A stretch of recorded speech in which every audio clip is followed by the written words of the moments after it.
नमस्कार दोस्तों, स्वागत है हमारे यूट्यूब चैनल एसटीडी खिले में।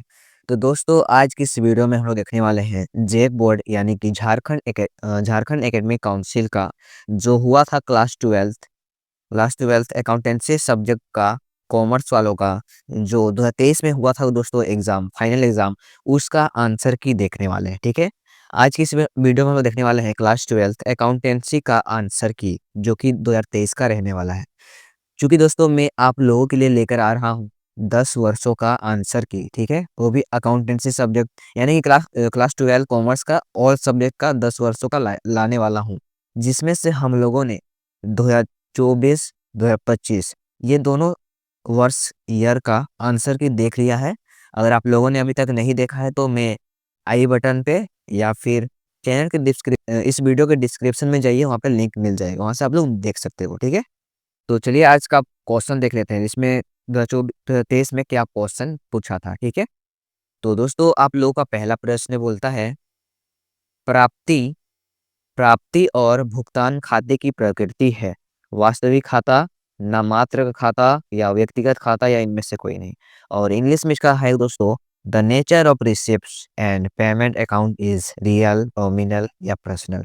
सबसे पहले मैं आप लोगों को बताना चाहता हूँ, सबसे पहला जो बात है कि प्राप्ति और भुगतान खाता, इसका इंग्लिश मीनिंग है रिसिप्ट एंड पेमेंट। रिसिप्ट मतलब पैसा का आना, पेमेंट पेमेंट मतलब पैसा का जाना। पेमेंट हम लोग कब कर पेमेंट का मतलब पैसा को देते हैं किसी को। ठीक है, तो प्राप्ति और भुगतान खाते के प्राप्ति और भुगतान खाता में हम लोग नगद के लेन देन का लेखा करते हैं, नकद का यानी कि कैश का, पैसा का। ठीक है, तो पैसा जब प्राप्त होगा, पैसा जब आएगा, रिसिप्ट होगा, प्राप्त होगा, इसको और एक नाम से जानते हैं दोस्तों, मैं यहाँ पे लिख देता हूँ आगम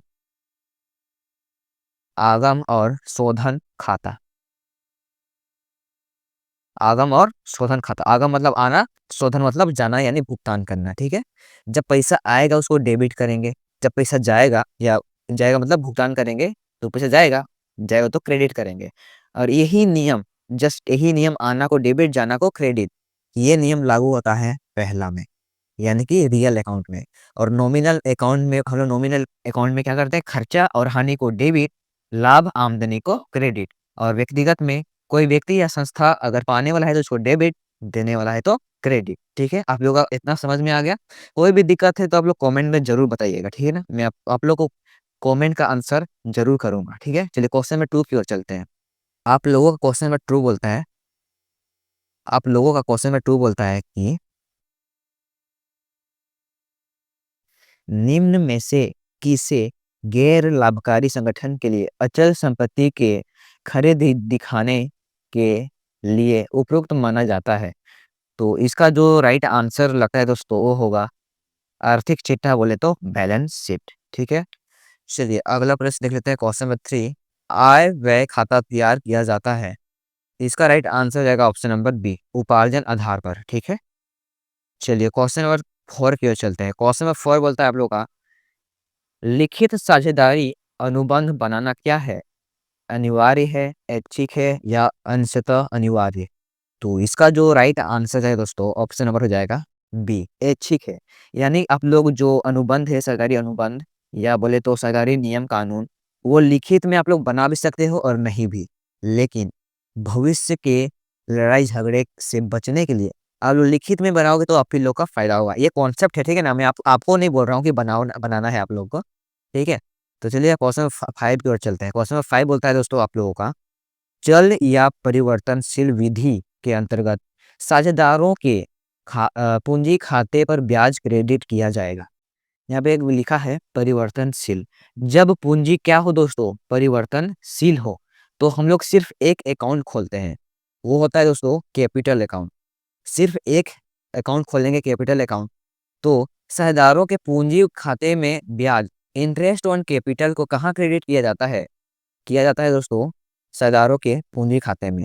इसका जो राइट आंसर जाएगा साझेदारों के पूंजी खाते में। ठीक है, क्योंकि इस इंटरेस्ट ऑन कैपिटल साझेदारों को क्या होता है, मिलता है फर्म के द्वारा साझेदारों को इंटरेस्ट ऑन कैपिटल मिलता है, तो उन लोगों का लाभ है।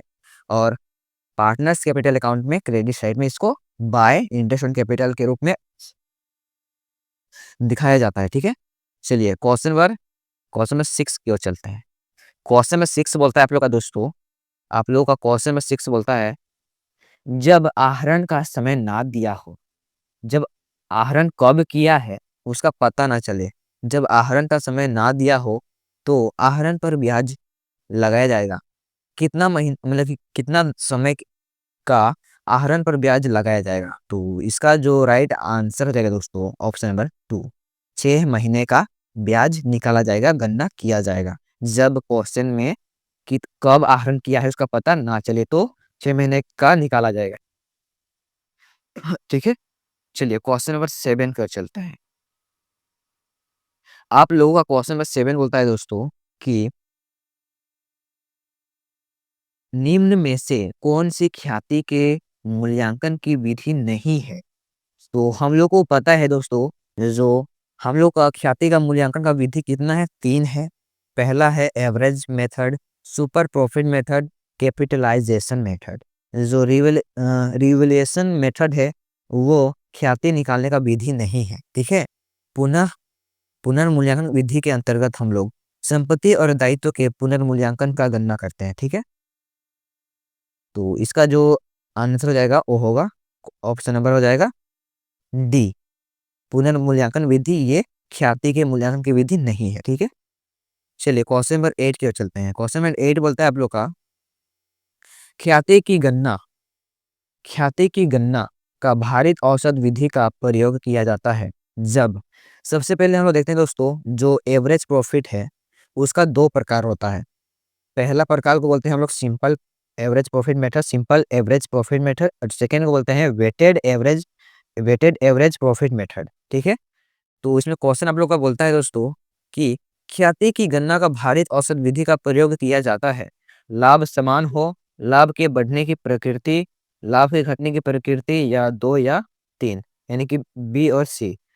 तो इसका जो राइट आंसर हो जाएगा दोस्तों ऑप्शन हो जाएगा डी, जब लाभ बढ़ने की प्रवृत्ति है और जब लाभ की घटने की प्रवृत्ति है उस टाइम हम लोग निकालते हैं भारित औसत लाभ विधि से ख्याति का गणना करते हैं। ठीक है, आप लोग का क्वेश्चन में नहीं बोलता है दोस्तों कि साझेदारी समझौते में परिवर्तन से साझेदारों के मध्य संबंध बदल जाता है, साझेदारी व्यवसाय का अंत हो जाता है, साझेदारी फर्म का विघटन हो जाता है, या इनमें से कोई नहीं।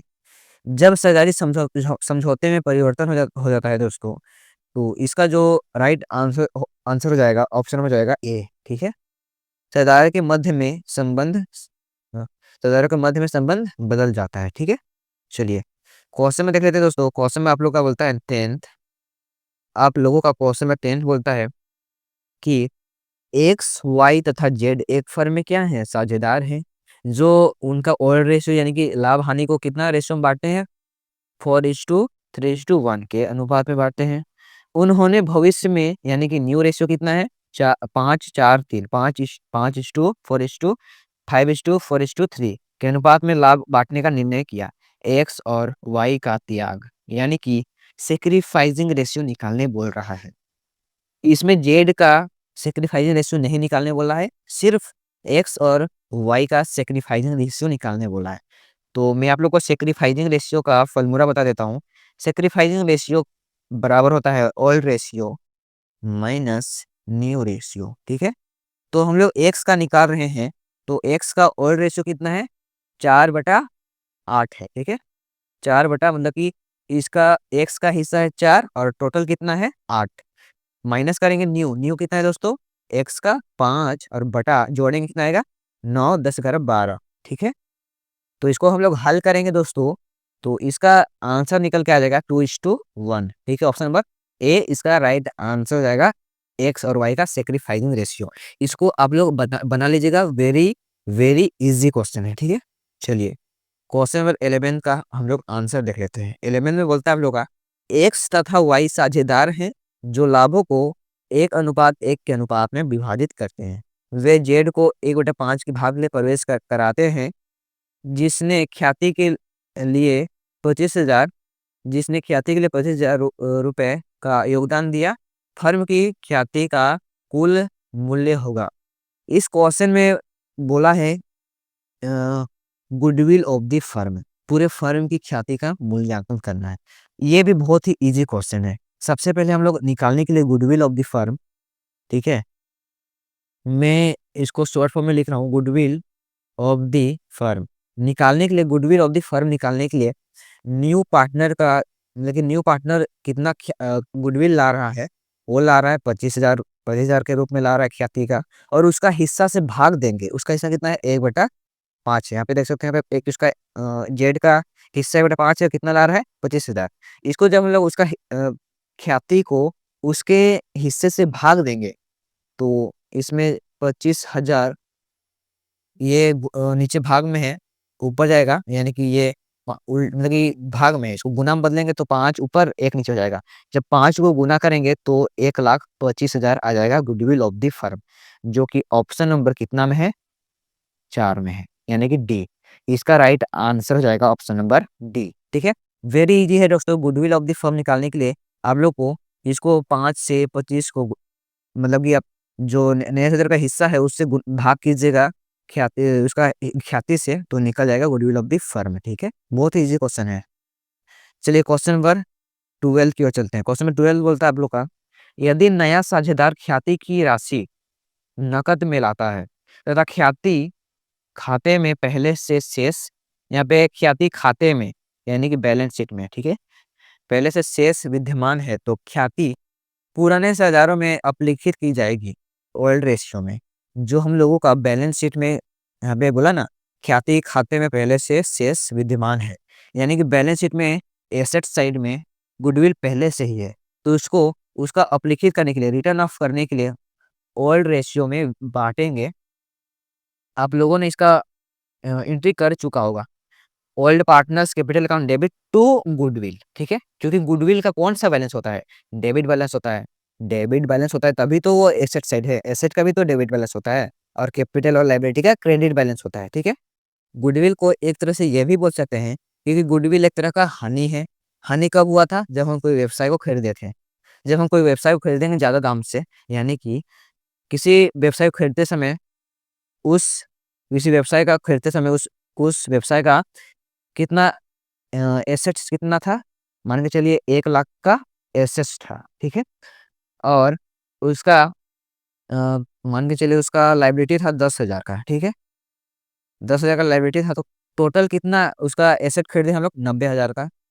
लेकिन 90,000 खरीदे, लेकिन हम लोग उसको पे कितना किए, 1 लाख किए।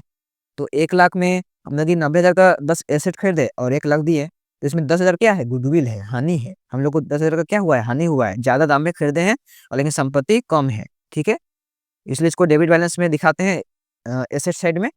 तो उसको कब हम लोग रिटर्न ऑफ कैसे करते हैं, ओल्ड रेशियो में करते हैं। ठीक है, पुराने लाभ विभाजन में करते हैं, पुराने साझेदारों के बीच में। ठीक है, चलिए क्वेश्चन नंबर 13 पे चलते हैं। क्वेश्चन नंबर 13 बोलता है आप लोग का, अवकाश ग्रहण करने वाले साझेदार के लाभ के हिस्से को, अवकाश ग्रहण करने वाले साझेदार के लाभ के हिस्से को शेष साझेदारों के द्वारा ग्रहण करने के संबंध में अन्य सूचना के अभाव में यह मान लिया जाता है कि वे लोग उसके हिस्से को ग्रहण करेंगे। तो इसका जो राइट आंसर हो जाएगा दोस्तों, हो जाएगा ऑप्शन नंबर हो जाएगा बी, नए लाभ विभाजन अनुपात में। ठीक है, चलिए क्वेश्चन नंबर देख लेते हैं दोस्तों। क्वेश्चन नंबर 14, ठीक है, साझेदार के अवकाश ग्रहण करने पर सामान्य साझेदार के अवकाश ग्रहण करने पर सामान्य संचय यानी कि जनरल रिजर्व की राशि को सभी साझेदारों के पूंजी खाते में हस्तांतरित किया जाएगा ओल्ड रेशियो में। ठीक है, पुराने लाभ विभाजन अनुपात में। जो हम लोग का मतलब कि कोई साझेदार रिटायर कर रहा है, ठीक है, और बैलेंस शीट में जनरल रिजर्व भी है क्रेडिट साइड में, यानी कि कैपिटल एंड लायबिलिटी साइड में, तो उसको रिटर्न अप करने के लिए पुराने पुराने लाभ विभाजन अनुपात में पुराने साझेदारों के बीच बांट दिया जाएगा। ठीक है, यानी कि उनके पूंजी कैपिटल अकाउंट में ट्रांसफर कर दिया जाएगा। ठीक है, चलिए क्वेश्चन नंबर 15 के चलते हैं। क्वेश्चन नंबर 15 आप लोग का बोलता है कि मृत्यु पर ख्याति का मूल्यांकन का हिस्सा दिया जाता है। मृत्यु पर ख्याति का मूल्य का हिस्सा दिया जाता है सभी साझेदारों को, मृत साझेदारों को। जो आप लोग का जो कोई साझेदार डेड कर रहे हैं, ठीक है, तो उसका हिस्सा ख्याति उसका हिस्सा का ख्याति को उसी को ना दिया जाएगा, और इसलिए इसका जो राइट आंसर हो जाएगा ऑप्शन नंबर बी हो जाएगा। जो मृत्यु, जो सरदार डेट कर रहा है, उस ख्याति का मूल्य का हिस्सा किसको दिया जाएगा? सभी सभी सरदारों को दिया जाएगा, निरंतर कंटिन्यूइंग सरदारों को दिया जाएगा, या मृत सरदार को दिया जाएगा? तो इसका जो राइट आंसर हो जाएगा दोस्तों ऑप्शन नंबर बी, मृत सरदार को उसका हिस्सा ख्याति दिया जाएगा। ठीक है, चलिए क्वेश्चन नंबर 16 की ओर चलते हैं। क्वेश्चन नंबर 16 आप लोग का बोलता है कि मृत सरदार को देय राशि का भुगतान उसके देश को दिया जाता है, उसके निष्पादक को दिया जाता है। निष्पादक बोले तो एग्जीक्यूटर, एग्जीक्यूटर मतलब नहीं समझते हो तो उसका बेटा बेटी, उसके उसका पत्नी को भी। ठीक है, चलिए क्वेश्चन नंबर 17 को चलते हैं। क्वेश्चन नंबर 17 आप लोग का बोलता है कि नाम मात्र की पूंजी जानी जाती है। नाम मात्र की पूंजी, क्वेश्चन नंबर 17 है, नाम मात्र की पूंजी जानी जाती है। ऑप्शन नंबर ए है अधिकृत पूंजी, रजिस्टर्ड पूंजी, एक और दो दोनों। तो सबसे पहले मैं इसका आंसर आप लोग को बता देता हूँ। इसका जो राइट आंसर हो जाएगा ऑप्शन नंबर सी होगा। जो नॉमिनल कैपिटल है यानी कि नाम मात्र की पूंजी, उसको अधिकृत पूंजी और रजिस्टर्ड पूंजी ये दोनों के नाम से भी जाने जाते हैं। ये आप लोग कंपनी वाला में आप लोग भाग में देख लीजिएगा, इसका जो थ्योरी है उसमें ये सब साफ साफ लिखा है कि नॉमिनल कैपिटल को ऑथराइज्ड कैपिटल और रजिस्टर्ड कैपिटल बोला जाता है। ठीक है, इसलिए इसका जो राइट आंसर हो जाएगा दोस्तों ऑप्शन में जाएगा सी। ठीक है, एक और दो दोनों। चलिए क्वेश्चन नंबर हम लोग चलते हैं, क्वेश्चन नंबर 18 की ओर चलते हैं। ठीक है, क्वेश्चन नंबर 18 आप लोग को बोलता है कि यदि 10 रुपए वाला समता अंश प्रत्येक 12 रुपए पर निर्गमित किया जाता है तो उसे कहा जाता है, यानी कि किसी शेयर का पर शेयर का मूल्य कितना है, अंकित मूल्य कितना है, फेस वैल्यू 10 रुपए है, लेकिन उसको बेचेगा 12 रुपए में। यहाँ पे 2 रुपए का ज्यादा में बेच रहा है, उसको क्या बोलते हैं? प्रीमियम पर निर्गमन करना, प्रीमियम पर जारी करना, प्रीमियम पर यानी कि बेचना। ठीक है, यानी कि यहाँ पे 2 रुपए क्या है, प्रीमियम है। ठीक है, चलिए क्वेश्चन नंबर चलते हैं दोस्तों, क्वेश्चन नंबर 19 की ओर। क्वेश्चन नंबर 19 आपको को क्या बोल रहा है कि लाभांश सामान्यतः डैश पर दिया जाता है, अधिकृत पूंजी पर, निर्गमित पूंजी पर, मांगी गई पूंजी पर, या प्रदत्त पूंजी पर? तो इसका जो राइट आंसर हो जाएगा दोस्तों ऑप्शन नंबर जाएगा प्रदत्त पूंजी पर। लाभांश सामान्यतः पेड अप कैपिटल पर दिया जाता है। ठीक है, चलिए अगला प्रश्न देख लेते हैं, क्वेश्चन नंबर 20। आप लोगों का क्वेश्चन नंबर 20 बोलता है दोस्तों कि दायित्व के कुल राशि में सम्मिलित होता है, दायित्व के कुल राशि में सम्मिलित होता है अधिकृत पूंजी, निर्गमित पूंजी, प्राथित पूंजी, या चुकता पूंजी? तो इसका जो राइट आंसर हो जाएगा दोस्तों ऑप्शन हो जाएगा डी, पेड अप कैपिटल। ठीक है, चलिए क्वेश्चन में चलते हैं हम लोग 12 की ओर, सॉरी 21 की ओर चलते हैं। आप लोगों का 21 क्वेश्चन बोलता है कि अंशों को जब्त किया जा सकता है सभा में भाग लेने में असफल रहने पर, बैंक के ऋण का भुगतान नहीं करने पर, जब अंशों को जमानत के रूप में बंधक कर दिया गया हो, या याचना राशि का भुगतान नहीं देने पर। तो इसका जो राइट आंसर है दोस्तों ऑप्शन में जाएगा डी, जब कोई कंपनी याचना करता है, मांगता है, तो उसका राशि नहीं देगा कोई शेयर होल्डर, तो उसका शेयर को जब्त कर लिया जाएगा। ठीक है, तो चलिए चलते हैं हम लोग क्वेश्चन नंबर 22 की ओर चलते हैं। ठीक है, आप लोग का क्वेश्चन में 22 बोलता है अंशों के हरण पर अंश पूंजी लेखा डेबिट होगा, अंशों के अंकित मूल्य से, मांगी गई राशि से, चुकाई गई राशि से, या इनमें से कोई नहीं? तो हम लोग अंशों के हरण पर अंश पूंजी लेखा यानी कि शेयर कैपिटल अकाउंट डेबिट कौन से राशि में करते हैं, उसको बोल रहा है ये प्रश्न। तो इसका जो राइट आंसर हो जाएगा दोस्तों कॉल्ड अप कैपिटल, जो कि कितना पैसा मांग रहा है कोई कंपनी, उस राशि से शेयर कैपिटल अकाउंट को डेबिट किया जाता है। ठीक है ना, रेशो में हम लोग देखते हैं पेड अप को। ठीक है, कितना वो पे कर रहा है। ठीक है, पेड अप कैपिटल से हम लोग रेशो में शेयर कैपिटल को क्रेडिट करते हैं पेड अप कैपिटल से। अब इसको ध्यान दीजिएगा। ठीक है ना, चलिए क्वेश्चन नंबर 23 को चलते हैं। क्वेश्चन आप लोग का 23 बोलता है कि जब अंश खाता का शेष उसके पुनः जारी रीइशू होने के बाद हस्तांतरित कर दिया जाता है, इसका राइट आंसर हो जाएगा दोस्तों कैपिटल रिजर्व में भेज दिया जाता है। यानी कि ये क्वेश्चन बोल रहा है कि कोई जैसे कि कोई कंपनी किसी शेयर को जारी किया, ठीक है, यहाँ पे मैं लिख देता हूँ, कोई कंपनी 1000 शेयर जारी किया, प्रत्येक प्रत्येक शेयर का दाम कितना है 100 रुपये, यानी कि टोटल उस कंपनी को कितना मिलना है, 1 लाख मिलना है, ठीक है। जिसमें से अप्लीकेशन पर कितना रुपया है, 30 रुपये है। अलॉटमेंट में कितना रुपया है दोस्तों, मान के चलिए 30 रुपया है। फर्स्ट कॉल पे कितना है, 20 रुपये है।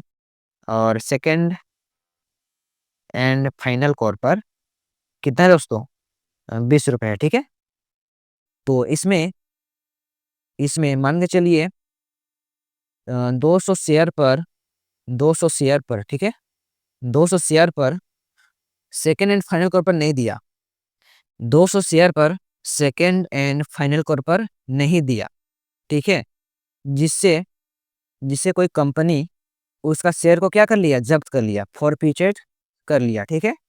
तो इसमें कितना जब्त किया, मान के चलिए इसमें नहीं दिया सेकेंड एंड फाइनल कॉल, तो कितना दे दिया, फर्स्ट कॉल का दे दिया, अलॉटमेंट का दे दिया, एप्लीकेशन का दे दिया, ठीक है। तो कितना दिया, तो का 80,000 मिल गया है कंपनी को। सेकेंड एंड फाइनल कॉल पर नहीं दे रहा है पैसा, शेयर को नहीं दे रहा है, ठीक है। जिससे उसका शेयर को क्या कर लिया, जब्त कर लिया। लेकिन कितना पैसा मिल गया है कंपनी को, फर्स्ट कॉल पर मिल गया, कितना मिला 20,000, और अलॉटमेंट पे 30,000 मिल गया, एप्लीकेशन पर 30,000 मिल गया, तो टोटल कितना मिला, 80,000 मिल गया।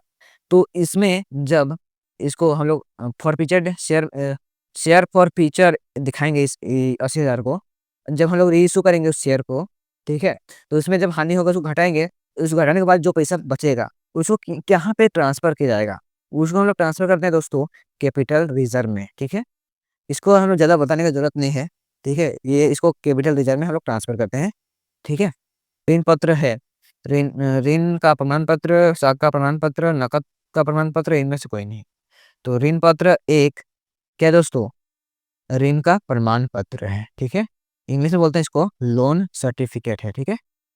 चलिए क्वेश्चन में 25 पे चलते हैं। क्वेश्चन में 25 बोलता है दोस्तों आप लोगों का कि ऋण पत्र की प्रीमियम की राशि का उपयोग किया जा सकता है, ऋण पत्र की प्रीमियम की राशि का उपयोग किया जा सकता है भूतकालीन हानियों का समापन करने के लिए, भविष्य की हानि हेतु, वर्तमान की हानि हेतु, या पूंजीगत हानियों को समापन करने के लिए। तो इसका जो राइट आंसर हो जाएगा दोस्तों, हो जाएगा ऑप्शन नंबर डी, पूंजीगत हानियों को समाप्त करने में ऋण पत्र की प्रीमियम की राशि का उपयोग किया जाता है, ठीक है। तो चलिए अगला प्रश्न देख लेते हैं, क्वेश्चन नंबर 26। खुले बाजार से क्रय किए गए ऋण पत्रों को यदि तुरंत रद्द नहीं किया जाए तो वे कहलाते हैं दोस्तों विनियोग, ठीक है दोस्तों, विनियोग, ठीक है। इसका जो राइट आंसर हो जाएगा दोस्तों ऑप्शन नंबर सी, विनियोग, ठीक है। खुले बाजार से क्रय किए गए ऋण पत्रों को यदि तुरंत रद्द नहीं किया जाए तो वे कहलाते हैं विनियोग, इन्वेस्टमेंट। चलिए 27 नंबर का हम लोग उत्तर देख लेते हैं। क्वेश्चन में 27 बोलता है आप लोग का, जब ऋण पत्रों को छूट पर जारी यानी कि डिस्काउंट पर ऋण पत्रों को जब लोग ऋण पत्रों को डिस्काउंट में इशू करते हैं, जारी करते हैं, तो प्रीमियम पर शोधन किया जाता है। अच्छा ठीक है, issue at discount, redemption at premium, इसमें यही ना बोल रहे हैं, प्रीमियम पर शोधन किया जाता है। तो निर्गमन के समय निम्नलिखित खाते में से किसे नाम किया जाता है, डेबिट किसको किया जाता है निर्गमन में। तो इसका जो राइट आंसर हो जाएगा दोस्तों ऑप्शन नंबर हो जाएगा सी, ऋण पत्र निर्गमन पर हानि का खाता, यानी कि डिस्काउंट ऑन इशू ऑफ कोई भी 10%, 9%, उसका आगे निश्चित होता है ना अनुपात कितना मिलेगा साल भर में, क्योंकि ये लोन है तो उसको इंटरेस्ट मिलेगा कोई एक निश्चित अनुपात में। मान के चलिए 10, मैं और वाले लेता हूँ आप लोगों को बताता हूँ, discount on issue of 10% debenture account debit, ठीक है, डेबिट मतलब नाम, नाम मतलब डेबिट होता है, डेबिट को हिंदी में नाम बोलते हैं, ठीक है, अकाउंटेंसी में, ठीक है। और एक चीज होता है, वो हमको डाउट थोड़ा याद नहीं आ रहा है दोस्तों, उसमें होता है,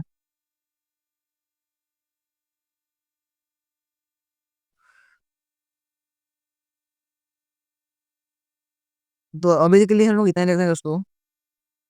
उसको हम लोग डेबिट किसको बोलते हैं, discount on issue of 10% debenture, ठीक है। चलिए अगला प्रश्न देख लेते हैं, क्वेश्चन नंबर 28। एक व्यवसाय की संपत्तियों को डैश के रूप में वर्गीकृत किया जा सकता है, अस्थायी संपत्ति और अस्थायी संपत्ति, मूर्त संपत्ति या अमूर्त संपत्ति, गैर चालू संपत्ति या चालू संपत्ति। तो इसका जो राइट आंसर हो जाएगा दोस्तों, ऑप्शन हो जाएगा सी, गैर चालू तथा चालू संपत्ति, ठीक है। चलिए हम देखते हैं क्वेश्चन नंबर 29 का आंसर। चालू संपत्ति में सम्मिलित होता है स्टॉक, रोकड़, देनदार। तो इसका राइट आंसर हो जाएगा ऑप्शन नंबर डी, इनमें से सभी। ये भी होता है सम्मिलित, ये भी, ठीक है। स्टॉक, डेप्टर्स, कैश, ये सभी होता है इसमें करंट एसेट में सम्मिलित। Question number 30। क्वेश्चन नंबर 30 आप लोग का बोलता है दोस्तों कि कंपनियों का आर्थिक बैलेंस, कंपनी बैलेंस शीट अब तैयार किया जाता है क्षैतिज रूप प्रारूप में, लंबवत प्रारूप में या ए और बी दोनों। तो इसका जो राइट आंसर है दोस्तों हो जाएगा ऑप्शन नंबर बी, लंबवत प्रारूप में, यानी कि हॉरिजॉन्टल, ठीक है। इसको इंग्लिश में नहीं सॉरी वर्टिकल बोलते हैं, इसको वर्टिकल बोले तो ऐसा, ठीक है, और हॉरिजॉन्टल बोले तो ऐसा। जैसे कि इधर क्रेडिट कैपिटल लाइबिलिटी होता है, इधर एसेट होता है, उसने यहाँ पे क्या होगा, लाइबिलिटी होगा पहले, फिर नीचे होगा एसेट, ठीक है, लंबवत, एक ही लाइन है, मतलब कि एक ही से। तो चलिए हम देखते हैं 31 नंबर का उत्तर, ठीक है। क्वेश्चन में 31 आप लोग को बोलता है दोस्तों, आर्थिक चिट्ठा में ऋण पत्रों को किस शीर्षक के अंतर्गत दिखाया जाता है। हम लोग डिबेंचर को दिखाते हैं दोस्तों, इसको हम लोग दिखाते हैं सुरक्षित ऋण पर, ठीक है, सिक्योर्ड लोन पर। चलिए 32 का उत्तर देख लेते हैं। 32 बोलता है आप लोग का, जब दो से अधिक संस्थाओं के वित्तीय विवरणों का विश्लेषण किया जाए तो इसे कहा जाता है, इसको हम लोग बोलते हैं दोस्तों अंतर फर्म विश्लेषण, ठीक है। चलिए अगला प्रश्न देख लेते हैं, क्वेश्चन नंबर 33, ठीक है। वित्तीय विवरणों के विश्लेषण की उपयोगिता किसके लिए नहीं है।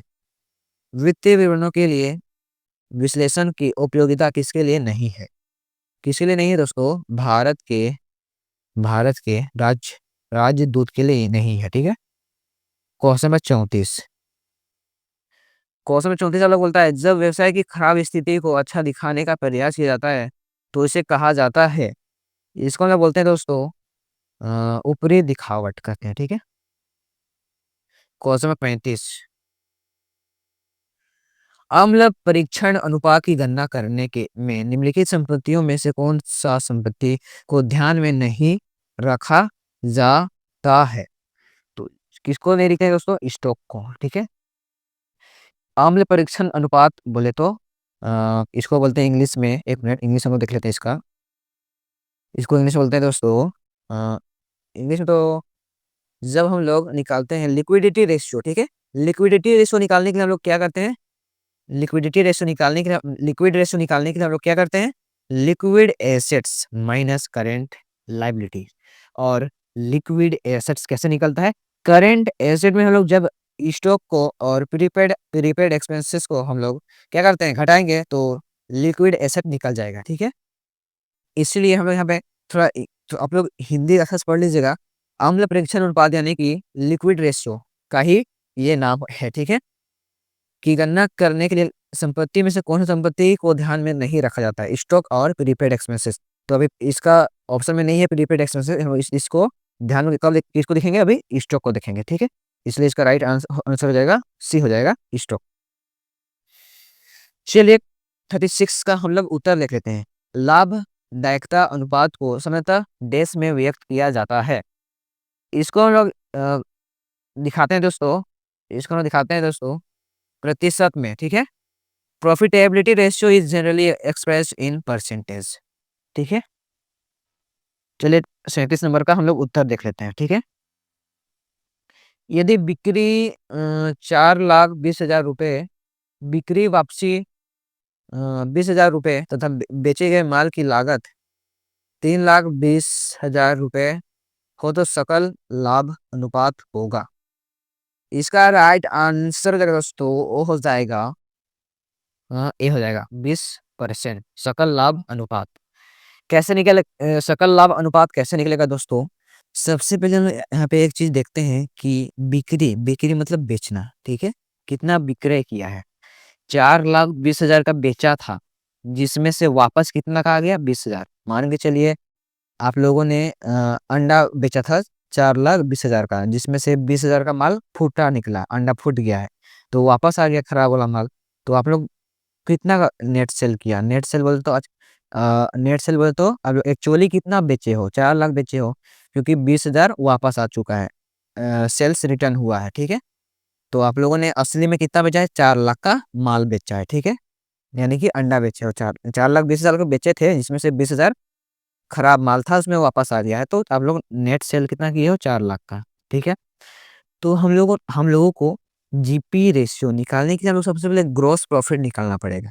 और ग्रॉस प्रॉफिट निकालने के लिए आप लोग किताब में आप लोग पढ़ चुके हो, ग्रॉस प्रॉफिट निकालने का फॉर्मूला होता है दोस्तों, revenue from operation minus cost of revenue from operation. Revenue from operation क्या होता है? माल को बेचने से जो पैसा प्राप्त हुआ है, कितना प्राप्त हुआ है? 4 लाख प्राप्त हुआ है। और कॉस्ट ऑफ गुड्स सोल्ड कितना है? 3,20,000। तो हम लोग 4 लाख में 3,20,000 को घटाएंगे तो ग्रॉस प्रॉफिट निकल जाएगा। कितना निकलेगा? 80,000 निकलेगा। घटाएंगे तो 80,000 आएगा ना। और हम लोग को जीपी रेशियो निकालने के लिए ग्रॉस प्रॉफिट में, चूंकि इसको परसेंटेज में बदलना है, तो इसको 100 से गुना करेंगे। और कितना हम लोग एक्चुअली मतलब कि रेवेन्यू फ्रॉम यानी कि नेट सेल को नीचे लिख देंगे और इसको काट कुटा के निकलाएंगे, तो हम लोग का आएगा 20%। काट के देखते हैं, इधर गया 2, इधर गया 2, 1 2 3, 1 2 3, 4 2 8, इसलिए 20% इसका क्या हो जाएगा? राइट आंसर हो जाएगा, ठीक है। उम्मीद है आप लोग को समझ में आ गया होगा, ठीक है ना। कोई भी दिक्कत हो कमेंट में बताइए, कोई भी दिक्कत होता है तो कमेंट में बताइए, ठीक है।